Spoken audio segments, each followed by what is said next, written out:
Hoy contamos con la presencia de dos senadores muy distinguidos, una del Partido Acción Nacional, el otro del Partido de la Revolución Democrática, ambos con una participación destacada en materia de rendición de cuentas y de trabajo legislativo. Laura Rojas del PAN y Zoé Robledo del PRD, hoy en Periférico 1313.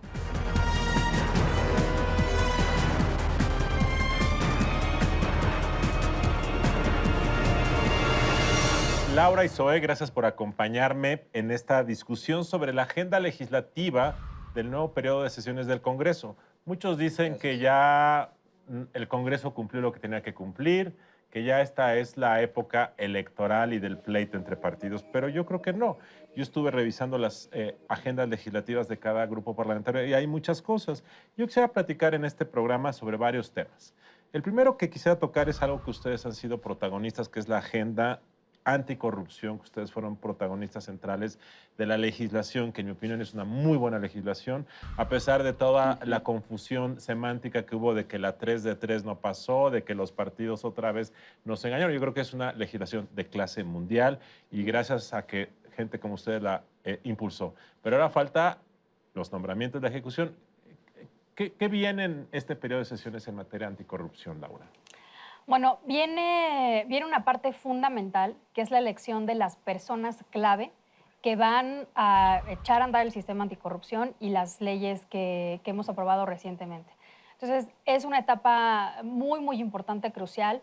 En primer lugar, se tiene que elegir el Comité de Participación Ciudadana del Sistema Nacional Anticorrupción, que va a ser un comité integrado por cinco personas. Otro nombramiento clave es el del fiscal anticorrupción, este fiscal que va a estar en la PGR, que es esta fiscalía junto con la FEPADE, la Fiscalía Especializada en Delitos Electorales, son las únicas dos fiscalías que están en la Constitución, que tienen rango constitucional, y ese va a ser otro nombramiento que va a pasar por el Senado.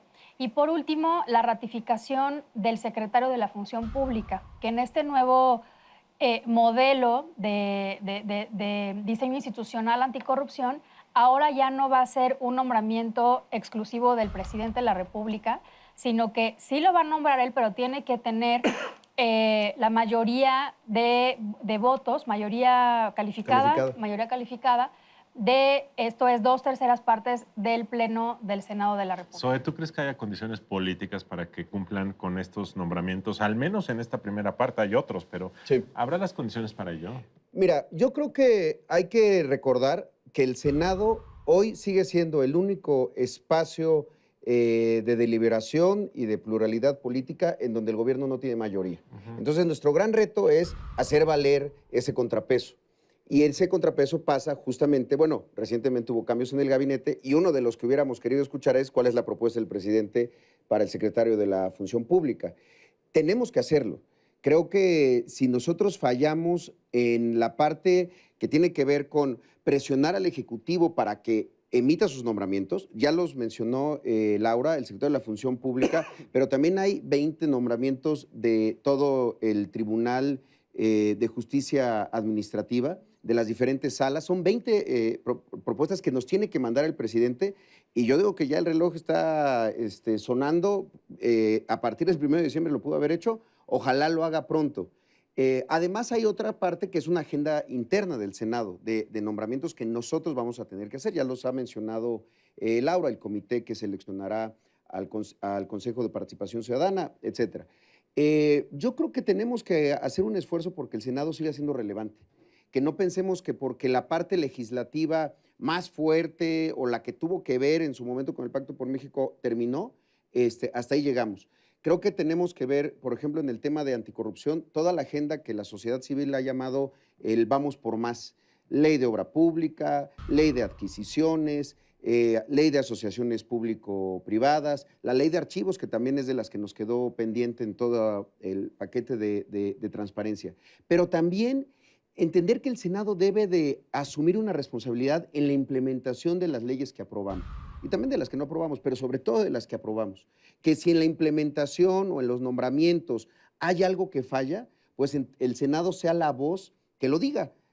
Porque de otra manera, pues vamos a caer en esta, le vamos a dar la razón al imaginario colectivo que cree que los senadores vamos, levantamos la mano, votamos y no hacemos nada más. Siempre hay un temor desde fuera del Congreso de que como hay tantos nombramientos en fila, Ujú. va a empezar a ver el cambalache, ¿no? Sí, bueno. O el cuotismo, en donde tú nombras aquí 2, yo en el otro 3, y como esto se conjuga con la designación de magistrados electorales, que ahorita quisiera hablar de ese tema, entonces Es la un tema. tentación de que hay 25, 30 nombramientos, haces como dominó y vas repartiendo fichas. Sí. ¿Cómo evitas eso, Es muy Laura? importante. Eso es fundamental. El proceso es fundamental y es crítico para darle confiabilidad al propio sistema. Eso lo hemos dicho muchísimo. O sea, no podemos equivocarnos en el nombramiento de estas primeras personas clave que van a ser el rostro del sistema anticorrupción. Y para eso las herramientas más eficaces son las del Parlamento abierto,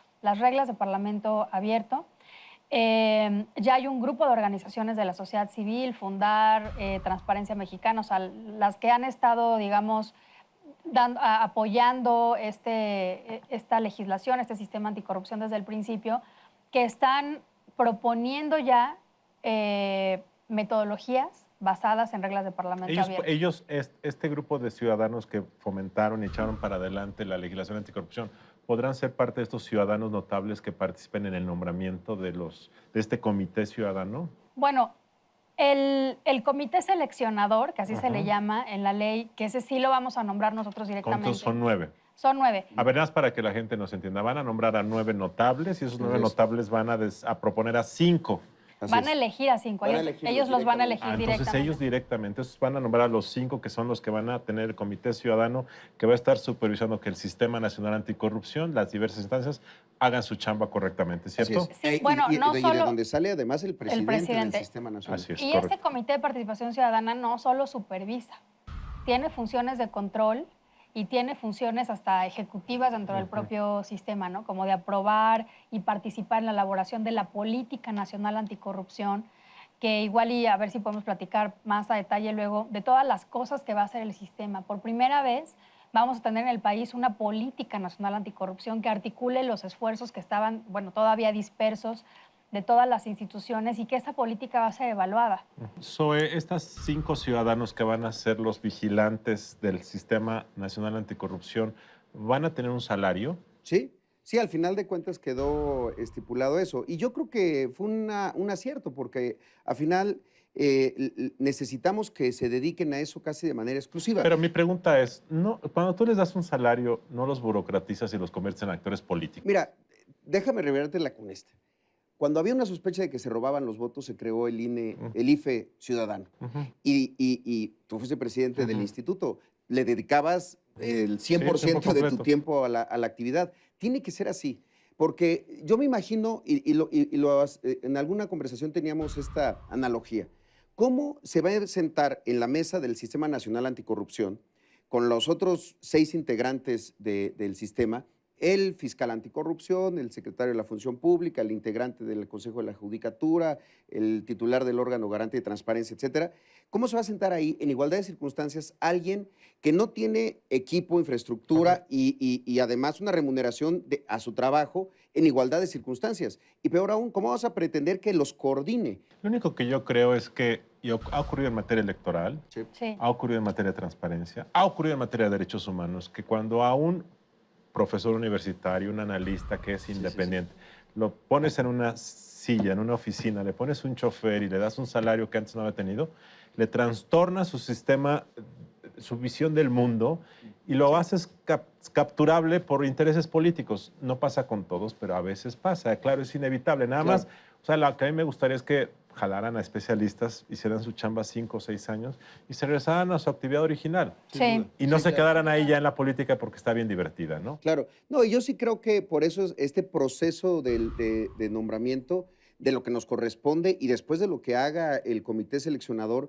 es tan importante que la gente lo conozca y lo pueda seguir de cerca, porque creo que, como ya lo ha dicho Laura, debe de ser un grupo de mexicanas y de mexicanos en los que la gente, porque los lee, porque los ha escuchado o por diferentes razones, confíe plenamente en ellos. Pero vaya, creo que tenemos una de las grandes lecciones de estos 4 años del Senado es perfeccionar los modelos y los métodos de auscultación en los nombramientos. El otro nombramiento, Laura, importante es el de los magistrados electorales. Son 7, calificarán la elección presidencial de 2018, que ya está a la vuelta de la esquina y que se ve un poco complicada, por decirlo de una manera amable, y algunos de ellos hasta la de 2024. 2 van a calificar. ¿Cómo le van a hacer? Y ustedes ya tienen las ternas ahí, que se las mandó la Suprema Corte. Yo ya he oído cosas buenas y malas de esas ternas. ¿Cómo le van a hacer? Híjole, sin duda es una elección bien importante por lo que tú ya mencionas. Tenemos estas 7 ternas de 3 personas. Una primera crítica que yo he escuchado es, por ejemplo, que pusieron a todas las mujeres juntas, ¿no? O sea, es decir, 2 ternas de mujeres juntas, pues lo cual sí hace de entrada pues un poco inequitativo la competencia para ellas mismas, porque a lo mejor una de ellas puede ser mejor que otro hombre, pero pues como ya están 6 juntas, o 3 y 3, ya solamente van a quedar 2 a fuerza. Entonces, esa es la primera crítica que yo le veo. También una lectura que ya se ha dicho por muchas personas y que yo comparto, pues es que el Poder Judicial apostó por sí mismo, ¿no? O sea, es pura gente vinculada al propio Poder Judicial. No seleccionaron a gente que a lo mejor tiene la misma capacidad, ¿no? O puede tener capacidad para ser magistrado electoral, pero que no estuviera relacionada directamente con el Poder Judicial. Entonces, sí me parece que le faltó pluralidad, le faltó riqueza, ¿no? Dejando fuera a gente no sé, de academia o de práctica profesional, litigantes incluso, que podrían haber aportado mucho pues a la sala superior. ¿Tú cómo lo ves, Zoe? Bueno, qué bueno que Laura lo dijo, porque hay quienes leen esta otra parte de las 2 ternas solo de mujeres, pues como una acción afirmativa que permita que no se vaya a volver muy macha, ¿no? Muy masculina la Corte. Yo creo que no hubiera ocurrido de cualquier manera, pero, a ver, yo tendré una primera crítica. Creo que después de que hicieron todo el proceso los ministros y habían ya elegido a 21 con las mejores calificaciones y demás, ahí debieron apostarle por el azar en la formación de ternas. Es decir, si ya los 21, cualquiera de ellos es elegible, cualquiera de ellos es bueno, pues entonces armar las ternas de una manera diferente. Es pedirle algo muy disruptivo a un poder que siempre ha sido muy conservador, pero creo que eso lo hubiera validado y legalmente lo hubieran podido hacer. Yo, y lo digo abiertamente, creo que hubo errores, hubo gente que quedó fuera y hubo aciertos también. Hubo gente que no debe haber entrado. A mí no me gustaba que hubiera consejeros electorales inscritos. Por una razón, era abrir otro proceso que también resulta altamente complicado. Ahora creo que el reto es el de nosotros, el no caer en las cuotas, ni las cuotas ni los cuates, ¿no? Como se dice. ¿Y por qué no hacen ustedes sorteo de así sin ver de cada... Bueno, eso... Toman una, ¿no? Ahí sí te voy a decir por qué no. Y esa es ya una opinión 100% mía, no sé si de mi bancada, porque no la hemos todavía discutido. Yo sí creo que por las condiciones de tiempo que van a tener estos magistrados entre que entren y califiquen la elección presidencial, incluso van a tener que calificar parte del proceso de este año y las elecciones del próximo. Estado de México. Las elecciones del Estado de México. Sí sabías, ¿no? Que hay elecciones en el Estado. Sí. Yo soy mexicana. Por una razón, porque la curva de aprendizaje tiene que ser casi cero. No puede llegar nadie a aprender al tribunal. Yo le apostaría a 2 cosas. La revisión profunda de que las sentencias han sido siempre consistentes de quienes han estado en la materia electoral y además imparciales, y la otra, que tengan experiencia. Creo que aquí la experiencia va a ser bien importante. No sé si en algún momento cuando vino este diseño se dieron cuenta que iba a llegar este momento en el que iban a tener muy poco tiempo antes de empezar a tener que tomar decisiones. Entonces, yo le apostaría solamente a la experiencia. Que será la última vez, porque ahora afortunadamente será un proceso escalonado y no se volverá a presentar, pero sin duda de la decisión que ustedes tomen en esta materia dependerá desde ahora la construcción de la legitimidad de la elección, que será muy complicada. Zoe, muchas gracias por venir. Laura, muchas gracias por venir. Muy buenas noches, ha sido todo en Periférico 1313. Hasta la próxima semana.